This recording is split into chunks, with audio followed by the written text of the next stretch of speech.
comfortable ꯑꯣꯏꯅꯤꯀꯣ ꯌꯥꯝ ꯅꯨꯡꯁꯤ ꯁꯤ ꯕꯦꯒꯁꯦ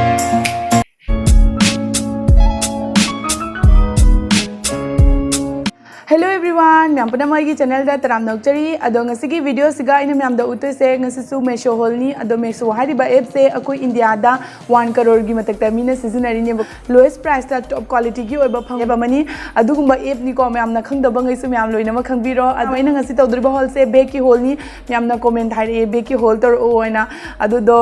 pochai gi se amuk ta loi lak ta basina ko tapi na taw na myam da ulak pane swari ba app siga 50 lakhs ke hena matak ta pot leiba phang pi gi nupa gi inga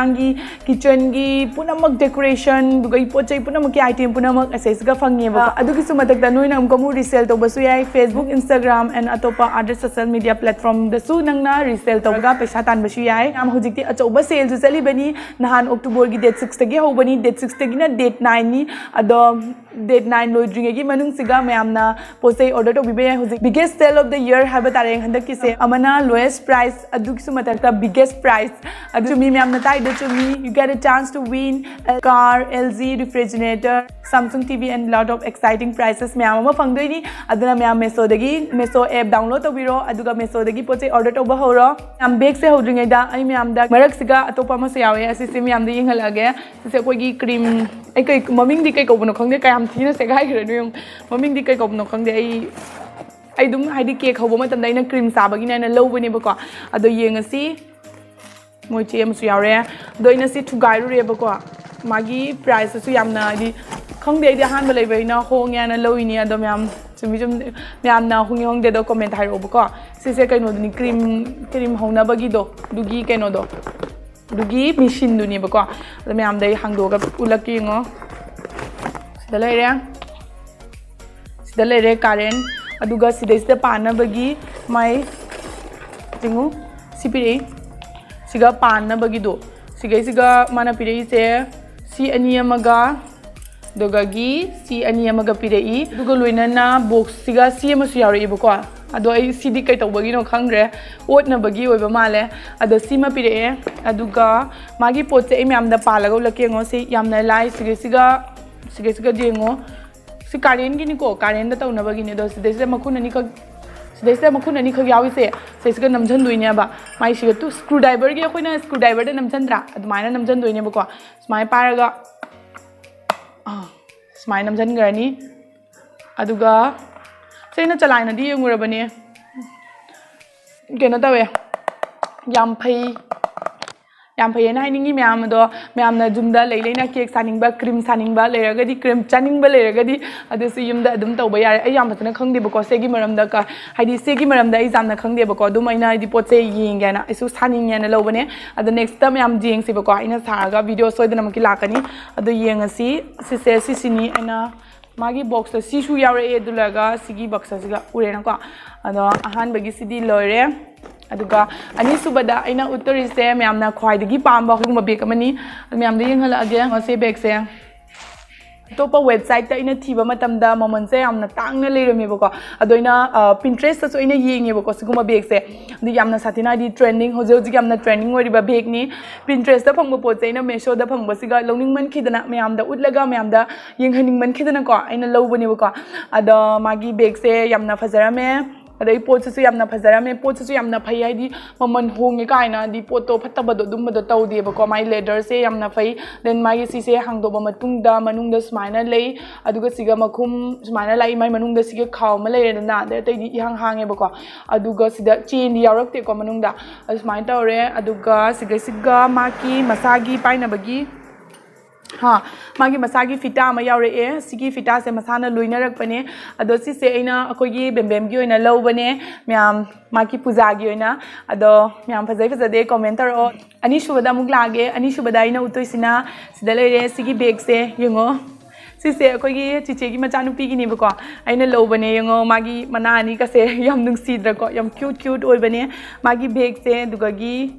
cute ke taina se ye siga adagi magi pot se so kogi blanket dumai to mon lawe yam nungai ba ko hadi pot se pa ba matam da nungai ba phawe then yam phazai sida yengo magi ribbon ka se yam nung sidra ko adagagi mangon da di yam na channel ani myam da yoren se la kan da myam da yengalake ada yam nungshibako aduga mai chain ngai sisu potse si only 200 ta lobani myam khana jengoi market ta chalaga di smaina ka su phangoi bako do akoina kan birthday da khangde aduga gi kaino magi jaha program ama thokpa matam da gi piba yai dana ko aduga siga mamang da su chain ama leire then siga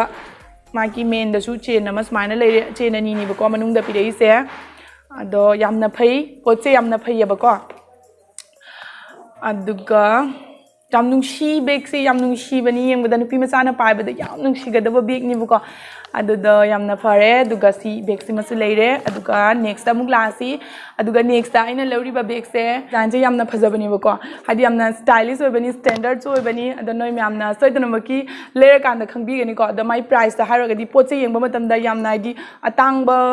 man bani ko aduga my price ji yamna tangde only 511 la kana dumaina oi bani ko sigumba bag sing sigi yamna kana babu magi extra loina magi kaino yawe mari yaure ko masagi extra mamam then segi manung da sidani leire sigi siga pingani yaure nadi napnabagi duga gi magi manung da magi mari du so ai myam da yenghala ke magi mari du smaina taraga la siga mai hook to mamangi da tawdo adumaina adum la aduga manung da sida ai manung da siga kakhanam leire sidam leire do si ani si phawni bako aduga sida siga marakta chain ama leire adumaina tawre then sise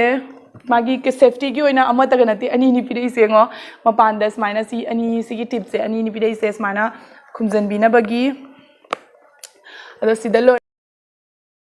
yamna fajai aduna hoji me Meesho da yamna chaw sale chali bani 6 October to 9 October hojikti sale se hojikti chali bani na me 9 October yojunga gi mamang da me amna pochai lobio apam ba pochai do 9 October gi mamang da next amuk lage next ki bag se su me amna khwai gi pamna ba bag tane sida yengo segi bag se yengo me am sigi bag sigi khwai da gi harau pai bu ne ko sigi bag se yam sathi na poche phai पोचे I Huygens भाई नते को पोचे याम साथी फना लाए बको मागी पोचे खंगा बाइदी लेना को जेंगु ma'am नोय नक नोय हला कान सु खंगमनी पोचे आईगी ओइनादी को आइना लेबगे एक्सपीरियंस ओइना को आई साना हाइजबनी बको पोचे याम साथी ना फई इंस्टाग्राम द खंगदे दुगागी अतोपा वेबसाइट त खंगदे येंगबा मतम द मोहंदु याम तांग ना फंगे बको दुगा आइना मेसो दगी मसिदी याम तंग लौरगी हे हादने ने अहान ब ट्राई तौबने अदो आइना खंजबो वाखन द एगी एक्सपेक्टेशन दो अदुगागी हेन वांगना पोचे फना लाकपदो अदु उबसिगा याम साथी ना हरावे अदुना मैम नोय असेमकी द स्पायर खंगनी पोचे कोगी आइदी लुम का लारन को आइदी पोचे याम फैये बको बेग से यामना फई से सोइना ब्लैक ता पाम बने बको दो ब्लैक की आइना लेरे ना व्हाइट कलर दो इना लो बने कोइना बेग से लेबा मतम दा अहान बदा कोइना जिंग से अहान बदा कई हान जिंगी मागी डिजाइन नेक्स्ट कई जिंगी चेन से हाना जिंग बने बको खोय मामा होइना पोचे लेबा मतम दा अहान बदा चेन हाना येंगने बा खोइना अहान बदा येंगने फजाबदा अदो आइसु येंगे बको फजाबा जिंग मतम दे चेन लोंदा लाइएबा अदो चेन से क्या मति की फैयाबदा येंगो से चेन से मागी मपुप चाउबी दुनिया बको आइदी कमा हाइनी याम साथी ना फै चेन जिगी हाउरगसने स्मूथ ओरेदना ने को मनुंगदसु जेंगो सिदा चेन अमा यावरे सिदा अमा यावरे दुगा यगो सिदा मोबाइल हापा ममा यावरे येंगो मखन अहुम नि यावजे दो सिगी मनुंगदा मागी सिसे लिथोपम बुदी यावे अलौथोकनगा उडलबनी म्याम द सेंगो सिदा येंगबनी अदो पोचे याम साथी ना फै मैम सोइदना मकी लौबियो आई याम पमजगरे सिगी बेग से मैम नेक्स्ट अमुक लासी हुजिक अइना उतोरिबा बेग सिना अचौबा बेग नि असिना लास्ट बेग नि देन नते लास्ट नते अमुक कलेरी अदा सिगी बेग से सुयंगो सिगी बेग माय लुक से जिंगोबा जामना स्टैंडर्ड ओइबने आइदी जामना चोरी चोखा चिचा चिचा नपदो अदु तौदे जामना स्टैंडर्ड ओइबने येंगबदा येंगो अदुगा नेक्स्ट अमुक लासी माय मनुंगी पोसन से सिजेंगो से हांगदो देन सिगा चेन अहुम यावे 1 2 3 चेन अहुम निको यावे से अदुगा सिदा येंगो चेन अहुम से सिदा लेरे अहान बचेन सिगी मनुंग दे यावरी बसे जेंगो सिगा मोबाइल हापम सिदा सु मोबाइल हापम पैसा हामनिंगा सुको देन अनि सुबा चेन मु हांगासी अनि सुबह चेन मो हांगे अदुगा सिदना कसुम यावदे मागी कइनो ने मनुंग द पोचे हापना बगी को देन अहुम सुबह चेन मो हांगासी अहुम नि को यावसे सिदेंगो सिदना चेन मा यावरे सिदि मोइना पकपचे कई का सिगा चेन मा यावरे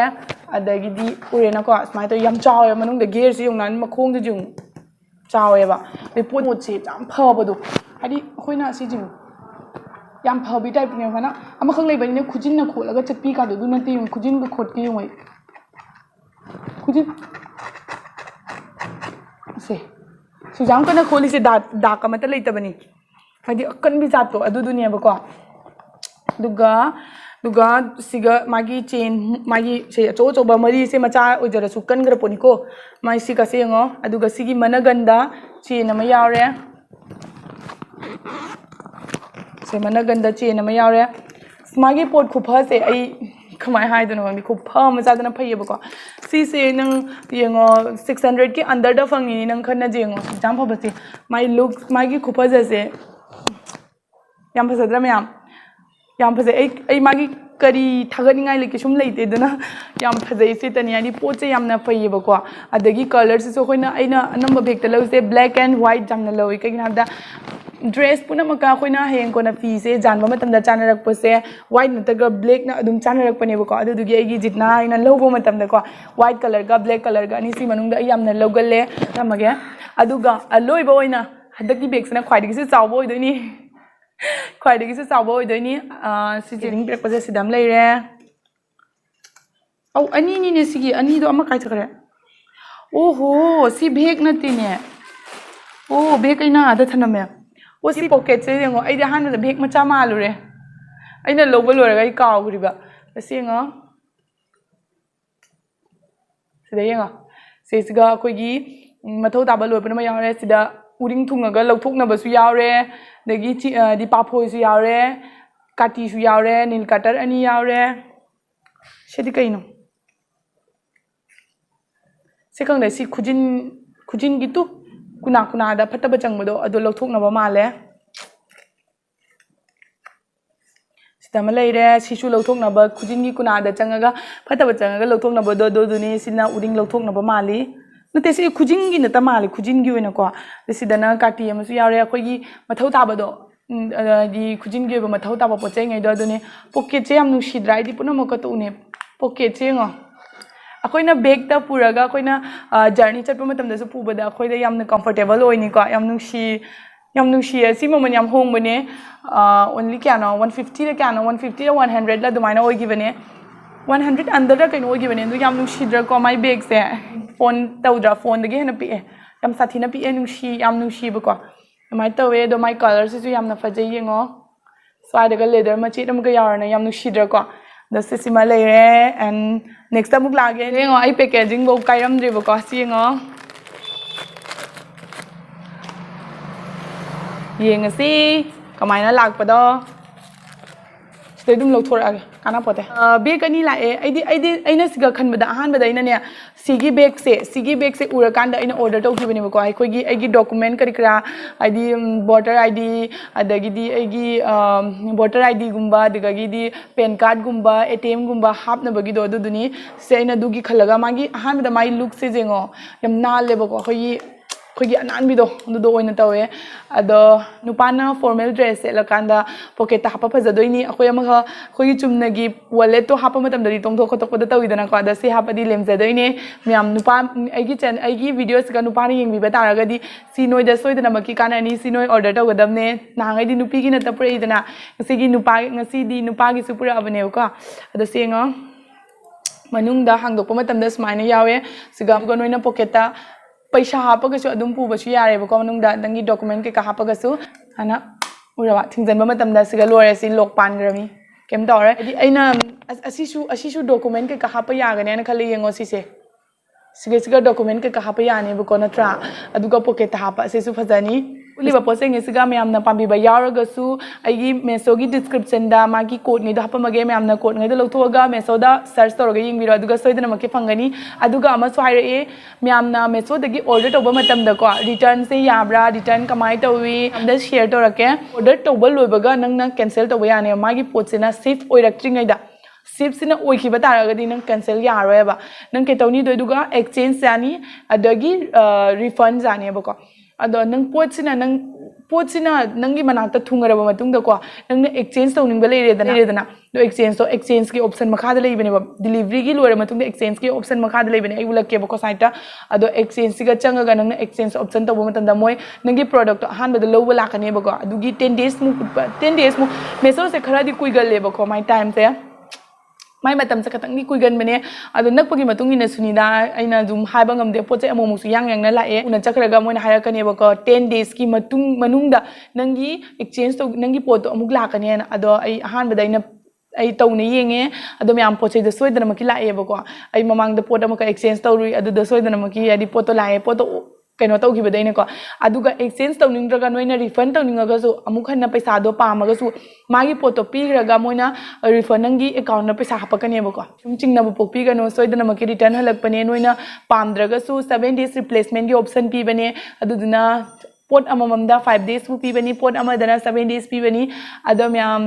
नागी वीडियो से येंगबदा नुंगाई बिरगदी लाइक शेयर सब्सक्राइब तौबा काउबिगनु and bye bye next time कुनरसी